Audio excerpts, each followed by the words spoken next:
João Wesley, A Tocha Tirada do Fogo, 1703-1791.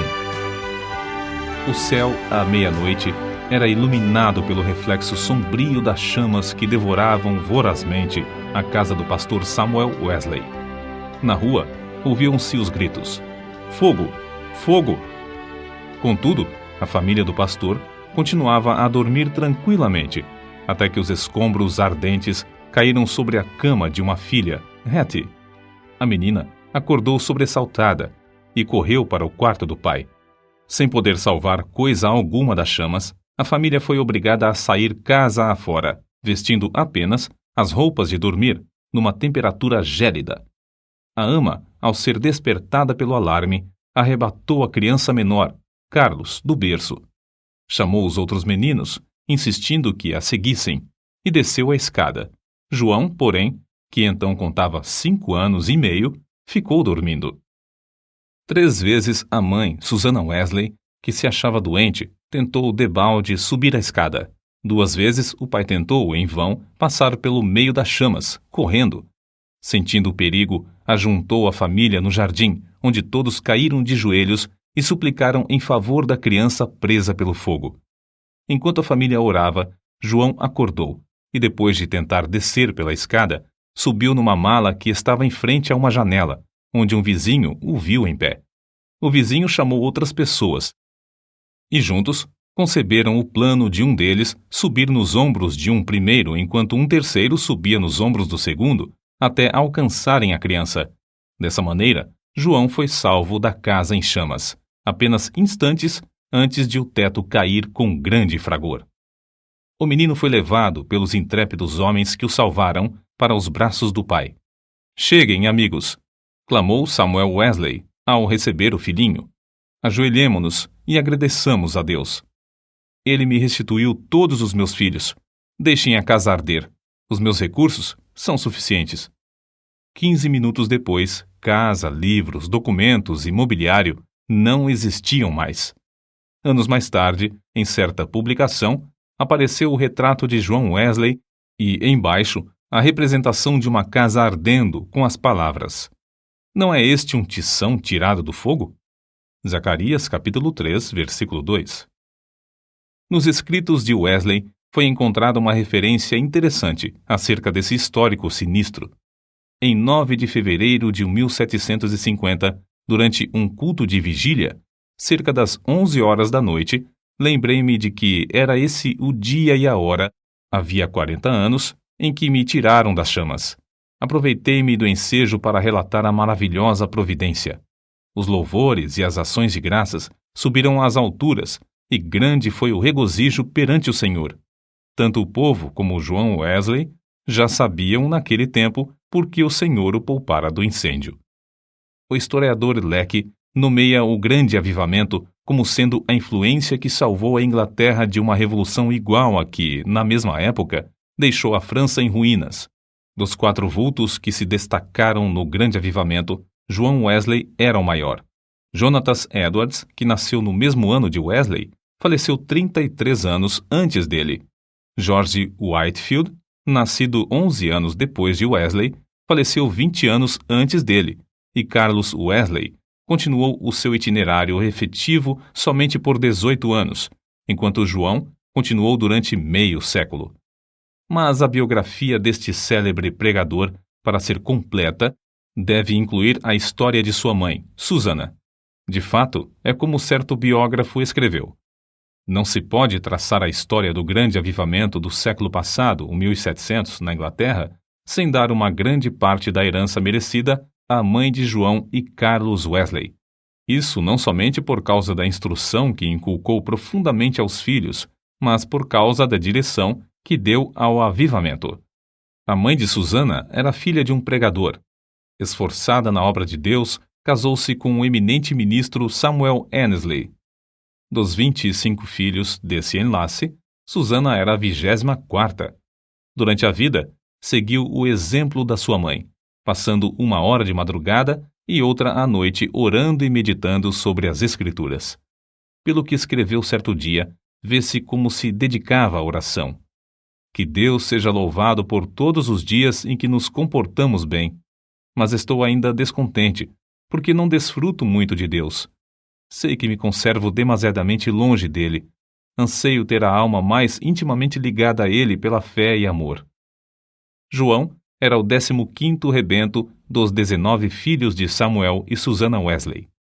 O que vamos transcrever, escrito pela mãe de João, mostra como ela era fiel em ordenar a seus filhos e a sua casa depois dela. Gênesis, capítulo 18, versículo 19. Para formar a mente da criança, a primeira coisa é vencer-lhe a vontade. A obra de instruir o intelecto leva tempo e deve ser gradual, conforme a capacidade da criança. Mas o subjugar-lhe a vontade deve ser feito de uma vez, e quanto mais cedo, tanto melhor. Depois, pode-se governar a criança pela razão e piedade dos pais, até chegar o tempo de a criança poder também exercer o raciocínio. Acerca do casal Wesley e seus filhos, o célebre comentador da Bíblia, Adam Clarke, escreveu: Nunca li nem ouvi falar de uma família, não conheço e nem existe outra, desde os dias de Abrão e Sara, de José e Maria de Nazaré, a qual a raça humana deve tanto. Susannah Wesley acreditava que aquele que poupa a vara aborrece a seu filho. Provérbios, capítulo 13, versículo 24. E não consentia que seus filhos chorassem em voz alta. Assim, apesar de a casa estar repleta de crianças, nunca havia tempos tristonhos nem balbúrdia no lar do pastor. Um filho jamais ganhou coisa alguma chorando na casa de Susannah Wesley. Susannah marcava o 5º aniversário de cada filho como o dia em que deviam aprender o alfabeto, e todos, a não ser 2, cumpriram a tarefa no tempo marcado. No dia seguinte, a criança que completava 5 anos e aprendia o alfabeto começava o estudo da leitura, iniciando-o com o primeiro versículo da Bíblia. Os meninos no lar de Samuel Wesley aprenderam o valor que há em observar fielmente os cultos. Não há em outras histórias fatos tão profundos e atraentes como os que constam acerca dos filhos de Samuel e Susannah Wesley, pois antes de saberem ajoelhar-se ou falar, eram instruídos a dar graças pelo alimento, por meio de acenos apropriados. Logo que aprendiam a falar, repetiam a oração dominical de manhã e à noite, e eram ensinados também a acrescentar outros pedidos, conforme cada desejo em particular. Ao chegarem à idade própria, um dia da semana era designado a cada filho para conversar sobre as dúvidas e dificuldades. Na lista aparecem os nomes de João, para a quarta-feira, e o de Carlos, para o sábado. E para os filhos, o dia de cada um tornou-se precioso e memorável. É comovente ler o que João Wesley, 20 anos depois de sair da casa paterna, disse à sua mãe: Em muitas coisas, a senhora tem intercedido por mim e tem prevalecido. Quem sabe se agora também, na intercessão para que eu renuncie inteiramente ao mundo, terá bom êxito. Sem dúvida, será tão eficaz para corrigir o meu coração como era, então, para formar o meu caráter. Depois do espetacular livramento de João do incêndio, sua mãe, profundamente convencida de que Deus tinha grandes planos para seu filho, resolveu firmemente criá-lo para servir e ser útil na obra de Cristo. Susannah escreveu estas palavras nas suas meditações particulares: Senhor, esforçar-me-ei mais definitivamente em prol desta criança, a qual salvaste tão misericordiosamente. Procurarei transmitir-lhe fielmente ao coração os princípios da tua religião e virtude. Senhor, dá-me a graça necessária para fazer isso sincera e sabiamente, e abençoa os meus esforços com grande êxito. Ela era tão fiel em cumprir sua resolução que João foi admitido a participar da ceia do Senhor com a idade de 8 anos. Nunca se omitia o culto doméstico da programação do dia no lar de Samuel Wesley. Fosse qual fosse a ocupação dos membros da família ou dos criados, todos se reuniam para adorar a Deus. Na ausência do marido, Susannah, com o coração aceso pelo fogo dos céus, dirigia os cultos. Conta-se que, certa vez, quando ele prolongou a ausência mais do que de costume, 30 a 40 pessoas assistiram aos cultos no lar dos Wesley, e a fome pela palavra de Deus aumentou a ponto de a casa ficar repleta de vizinhos. A família do pastor Samuel Wesley vivia rodeada de pobreza, mas pela influência do Duque de Buckingham, conseguiu um lugar para João na Charterhouse, em Londres.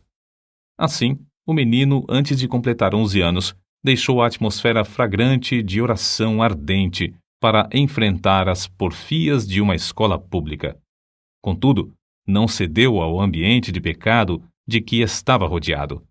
Conservava também as suas forças físicas, obedecendo fielmente ao conselho de seu pai, que corresse 3 vezes de madrugada ao redor do grande jardim da Charterhouse.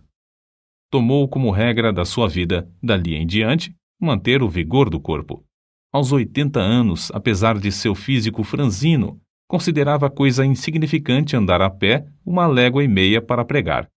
Conta-se um exemplo da influência que João exercia sobre seus colegas da Charterhouse. Certo dia, o porteiro sentiu falta dos meninos no terraço de recreio e foi achá-los em uma das salas, congregados em redor de João. Este contava-lhes histórias instrutivas, as quais atraíam-lhes mais do que o recreio. Acerca desse tempo, João Wesley escreveu: Eu participava de várias coisas que reconhecia como sendo pecado, embora não fossem escandalosas aos olhos do mundo. Contudo, continuei a ler as Escrituras e a orar de manhã e à noite. Baseava a minha salvação sobre os seguintes pontos. Primeiro, não me considerava tão perverso como o próximo. Segundo, conservava a inclinação de ser religioso. Terceiro, lia a Bíblia, assistia aos cultos e fazia oração. Depois de estudar 6 anos na Charterhouse, Wesley cursou em Oxford, tornando-se proficiente no latim, grego, hebraico e francês. Mas seu interesse principal não era o intelecto. Sobre esse assunto, ele escreveu: Comecei a reconhecer que a religião verdadeira tem a sua fonte no coração. Reservei 2 horas, todos os dias, para ficar sozinho com Deus. Participava da ceia do Senhor de 8 em 8 dias. Guardei-me de todo o pecado, quer de palavras, quer de atos. Assim, na base das boas obras que praticava, eu me considerava um bom crente. João se esforçava para levantar-se diariamente às 4 horas. Por meio de anotações que registravam suas atividades cotidianas, conseguia dar conta de seu tempo para não desperdiçar um só momento. Continuou a observar esse costume até quase o último dia da sua vida. Certo dia, quando ainda jovem, assistiu a um enterro em companhia de um moço e conseguiu levá-lo a Cristo, ganhando assim a primeira alma para seu Salvador. Alguns meses depois, com a idade de 24 anos e depois de um período de oração, foi separado para o diaconato. Enquanto estudava em Oxford, juntava-se a um pequeno grupo de estudantes para orar, estudar as Escrituras diariamente, jejuar às quartas e sextas-feiras, visitar os doentes e encarcerados e confortar os criminosos na hora da execução. Todas as manhãs e todas as noites, cada um passava 1 hora orando sozinho em oculto. Durante as orações, paravam de vez em quando para observar se clamavam com o devido fervor. Sempre oravam ao entrar e ao sair dos cultos na igreja. Mais tarde, 3 dos membros desse grupo tornaram-se famosos entre os crentes. Primeiro, João Wesley, que talvez tenha feito mais que qualquer outro para aprofundar a vida espiritual, não somente na época, mas também em nossos dias. Segundo, Carlos Wesley, que chegou a ser um dos mais espirituais e famosos escritores de hinos evangélicos. E terceiro, George Whitefield, que se tornou o comovente pregador ao ar livre. Naquele tempo, sentia-se a influência de João Wesley em muitas partes das Américas, e hoje ainda é sentida. Contudo, passou menos de 2 anos nesse continente, e isto durante o período de sua vida em que se achava perturbado por causa de dúvidas. Aceitou a chamada para pregar o evangelho aos silvícolas na colônia de Geórgia, desejoso de ganhar sua salvação por meio de boas obras. Pensou que vaidade e ostentação mundana não se encontrariam nas matas da América. Como era característico em sua vida, a bordo do navio em viagem à América do Norte, observava com outros de seu grupo um programa para não desperdiçar um momento durante o dia. Levantava-se às 4 da manhã e deitava-se depois das 21 horas. As primeiras 3 horas do dia eram dedicadas à oração e ao estudo das Escrituras. Depois de cumprir tudo o que estava indicado no programa do dia, o cansaço era tanto que, não obstante o bramido do mar e o balanço do navio, dormiam sem perturbação, deitados sobre um cobertor estendido no convés. Na Geórgia, a população inteira afluía à igreja para ouvir a sua pregação. A influência de seus sermões foi tal que, depois de 10 dias, uma sala de baile ficou quase inteiramente abandonada, enquanto a igreja se enchia de pessoas que oravam e eram salvas. Whitefield, que desembarcou na Geórgia alguns meses depois de Wesley voltar à Inglaterra, assim descreveu o que viu. O êxito de João Wesley na América é indizível. Seu nome é precioso entre o povo, onde lançou os alicerces que nem os homens nem os demônios podem abalar. Oh, que eu possa segui-lo como ele seguiu a Cristo! Porém, a Wesley faltava uma coisa muito importante, conforme se vê pelos acontecimentos que o levaram a sair da Geórgia, como ele mesmo escreveu. Faz 2 anos e quase 4 meses que deixei a minha terra natal para pregar Cristo aos índios da Geórgia. Entretanto, o que cheguei eu a saber? Ora, vim a saber o que eu menos esperava. Fui à América para converter outros, mas nunca fora realmente convertido a Deus. Depois de voltar à Inglaterra, João Wesley começou a servir a Deus com a fé de um filho e não mais com a fé de um simples servo. Acerca desse assunto, eis o que ele escreveu. Não reconhecia que esta fé era dada instantaneamente, que o homem podia sair das trevas para a luz imediatamente, do pecado e da miséria para a justiça e gozo do Espírito Santo. Examinei de novo as Escrituras sobre este ponto, especialmente Atos dos Apóstolos. Fiquei grandemente surpreendido ao ver quase que somente conversões instantâneas, quase nenhuma tão demorada como a de Saulo de Tarso. Desde então, começou a sentir mais e mais fome e sede de justiça, a justiça de Deus pela fé. Fracassara na sua primeira tentativa de pregar o Evangelho na América porque, apesar de seu zelo e bondade de caráter, o cristianismo que possuía era uma coisa que recebera por instrução. Mas a segunda etapa de seu ministério destacou-se por um êxito fenomenal. E porque o fogo de Deus ardia na sua alma, chegara a ter contato direto com Deus através de uma experiência pessoal. Relatamos aqui, com suas próprias palavras, o episódio no qual o Espírito testificou ao seu espírito que era filho de Deus e que veio transformar completamente a sua vida. Eram quase 5 horas, hoje, quando abri o Novo Testamento, e encontrei estas palavras. Ele nos tem dado grandíssimas e preciosas promessas para que, por elas, fiqueis participantes da natureza divina. Segunda carta de Pedro, capítulo 1, versículo 4. Antes de sair, abri mais uma vez o Novo Testamento para ler estas outras palavras. Não estás longe do reino de Deus. Marcos, capítulo 12, versículo 34. À noite, senti-me impelido a assistir em Aldersgate. Senti o coração abrasado. Confiei em Cristo, somente em Cristo, para a salvação. Foi-me dada a certeza de que Ele levara os meus pecados e de que me salvara da lei do pecado e da morte.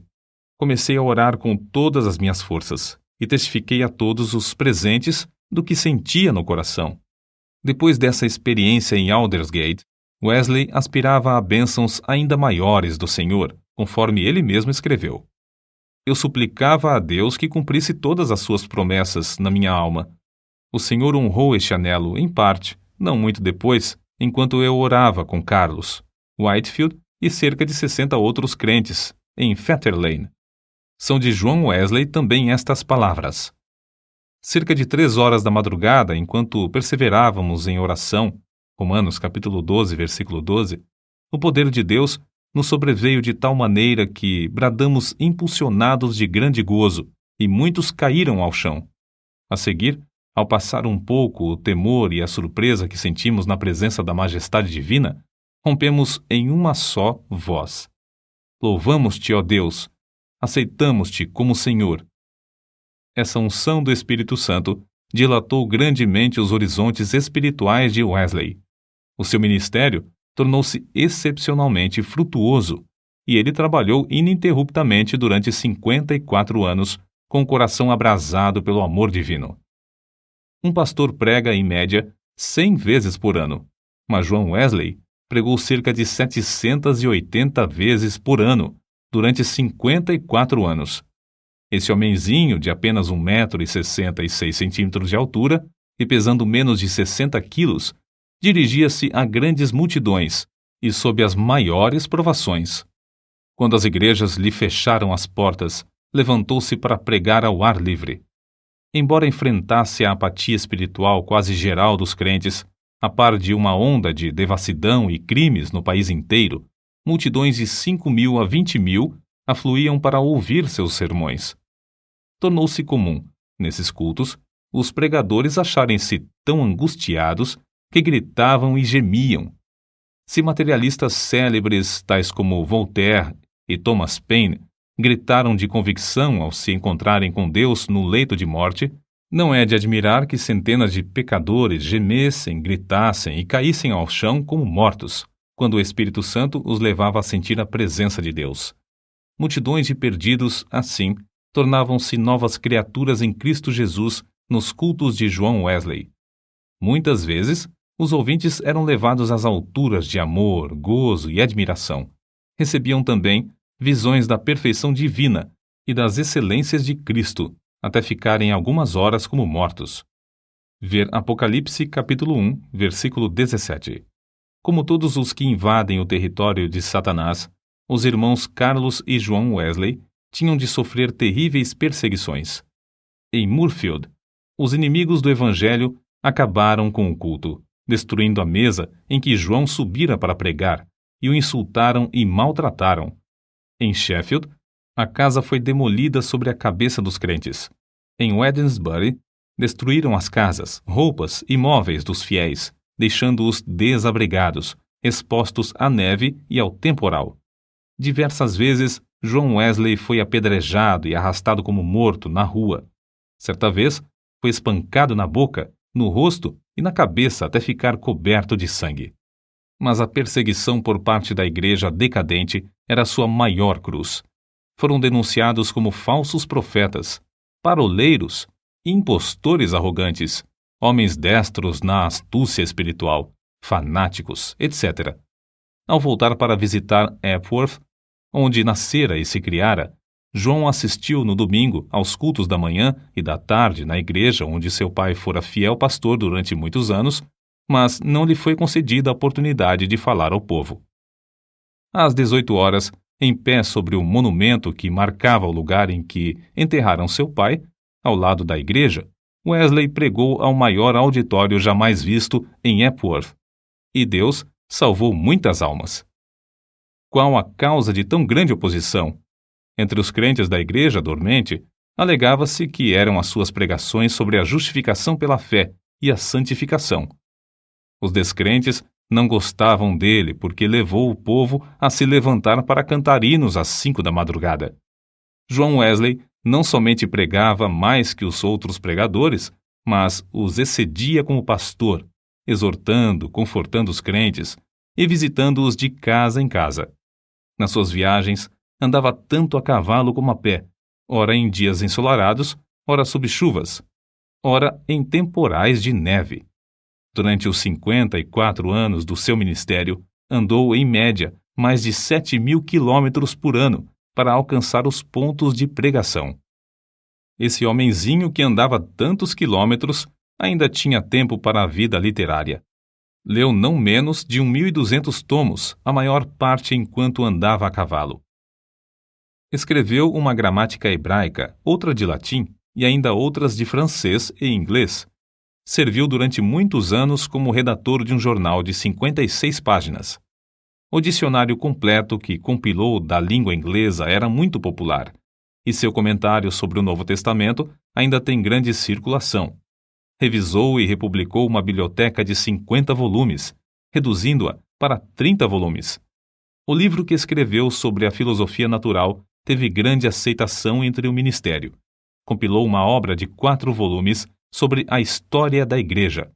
Escreveu e publicou um livro sobre a história de Roma e outro sobre a da Inglaterra. preparou e publicou 3 volumes sobre medicina e 6 sobre música para os cultos. Depois de sua experiência em Fetter Lane, ele e seu irmão Carlos escreveram e publicaram 54 inários. Disse que, ao todo, escreveu mais de 230 livros. Esse homem de físico franzino, ao completar 88 anos, escreveu: "Durante mais de 86 anos, não experimentei qualquer debilidade de velhice. Os olhos nunca escureceram, nem perdi o meu vigor." Com a idade de 70 anos, pregou a um auditório de 30.000 pessoas, ao ar livre, e foi ouvido por todos. Aos 86 anos, fez uma viagem à Irlanda, onde, além de pregar 6 vezes ao ar livre, pregou 100 vezes em 60 cidades. Certo ouvinte assim se referiu a Wesley: "Seu espírito era tão vivo como aos 53 anos, quando o encontrei pela primeira vez." Atribuiu a sua saúde aos seguintes fatores: primeiro, ao exercício constante e ar fresco; segundo, ao fato de nunca, mesmo doente ou com saúde, em terra ou no mar, haver perdido uma noite de sono desde o seu nascimento, o que não o impedia de participar das vigílias na igreja. Terceiro, a habilidade de dormir de dia ou de noite ao sentir-se cansado. Quarto, ao fato de, por mais de 60 anos, ter o hábito de levantar-se às 4 horas da manhã. Quinto, ao costume de sempre orar às 5 da manhã, durante mais de 50 anos. Sexto, ao fato de quase nunca sofrer de dor, desânimo ou preocupações durante a vida inteira. Não nos devemos esquecer da fonte desse vigor que John Wesley manifestava. Passava 2 horas diariamente em oração, e muitas vezes mais. Certo crente que o conhecia intimamente assim escreveu acerca dele: "Considerava a oração a coisa mais importante da vida, e eu o tenho visto sair do quarto com uma serenidade de alma visível no rosto até quase brilhar." A qualquer história da vida de John Wesley faltará o ponto principal, se não se fizer menção dos cultos de vigília que se realizavam uma vez por mês entre os crentes. Esses cultos se iniciavam às 20 horas e continuavam até depois da meia-noite, ou até cair o Espírito Santo sobre eles. Baseavam tais cultos sobre as referências no Novo Testamento acerca de noites inteiras passadas em oração. Foi assim que alguém se referiu ao sucesso. Explica-se o poder de Wesley pelo fato de ele ser homo unius libri, isto é, um homem de um livro, e esse livro é a Bíblia. Pouco antes da sua morte, escreveu: "Hoje passamos o dia em jejum e oração para que Deus alargasse a sua obra. Só encerramos depois de uma noite de vigília, na qual o coração de muitos irmãos foi grandemente confortado." No diário de John Wesley, há diversas anotações sobre oração e jejum. Entre outras coisas, ele escreveu o seguinte: "Enquanto cursava em Oxford, jejuávamos às quartas e às sextas-feiras, como faziam os crentes primitivos em todos os lugares." Escreveu Epifânio: "Quem não sabe que o jejum das quartas e das sextas-feiras é observado pelos crentes do mundo inteiro? Não sei por que eles guardavam esses 2 dias, mas é boa a regra. Se lhes servia, também me serve. Contudo, não quero dar a entender que o único tempo de jejuar seja esses 2 dias da semana, porque muitas vezes é necessário jejuar mais do que 2 dias. É necessário permanecer sozinho e na presença de Deus enquanto jejuamos e oramos, para que Deus possa mostrar-nos a sua vontade e dar-nos direção. Nos dias de jejum, devemos afastar-nos o mais possível de todo o serviço, de fazer visitas e das diversões, apesar de essas coisas serem lícitas em outras ocasiões." Seu gozo em pregar ao ar livre não diminuiu na velhice. Em 7 de outubro de 1790, pregou pela última vez fora de casa sobre o texto: "O reino de Deus está próximo. Arrependei-vos e crede no Evangelho." Consta em sua biografia que a palavra manifestou-se com grande poder e as lágrimas do povo corriam em torrentes. Um por um, seus fiéis companheiros de luta, inclusive sua esposa, foram chamados para o descanso, mas John Wesley continuava a trabalhar. Com a idade de 85 anos, seu irmão Carlos foi chamado pelo Senhor, e João sentou-se perante a multidão, cobrindo o rosto com as mãos, para esconder as lágrimas que lhe corriam pelas faces. Seu irmão, a quem amara tanto durante tão longo tempo, havia partido, e ele, agora, tinha de trabalhar sozinho. Em 2 de março de 1791, com a idade de quase 88 anos, completou a sua carreira terrestre.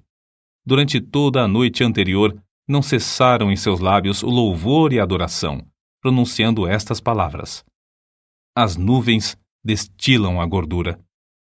Sua alma saltou de alegria com a antecipação das glórias do lar eterno e exclamou: o melhor de tudo é que Deus está conosco. Então, levantando a mão, como se fosse o sinal da vitória, novamente repetiu: o melhor de tudo é que Deus está conosco. Às 10 horas da manhã, enquanto os crentes rodeavam o leito em oração, ele disse: adeus. E assim passou para a presença do Senhor. Um crente que assistiu à sua morte assim relatou o ato: a presença divina pairava sobre todos nós. Não existem palavras para descrever o que vimos no seu semblante. Quanto mais o fitávamos, tanto mais víamos parte dos indizíveis céus. Calcula-se que 10.000 pessoas passaram em desfile diante do ataúde para ver o rosto que ainda retinha um sorriso celestial. Por causa das grandes massas que afluíram para honrá-lo, foi necessário enterrá-lo às 5 horas da manhã. João Wesley nasceu e criou-se em um lar onde não havia abundância de pão. Com a venda dos livros de sua autoria, ganhou uma fortuna, com a qual contribuía para a causa de Cristo. Ao falecer, deixou no mundo 2 colheres, uma chaleira de prata, um casaco velho e dezenas de milhares de almas, salvas em épocas de grande decadência espiritual. Em Epworth, a tocha foi arrebatada do fogo. Em Aldersgate e Fetter Lane, começou a arder intensamente e continua a iluminar milhões de almas no mundo inteiro.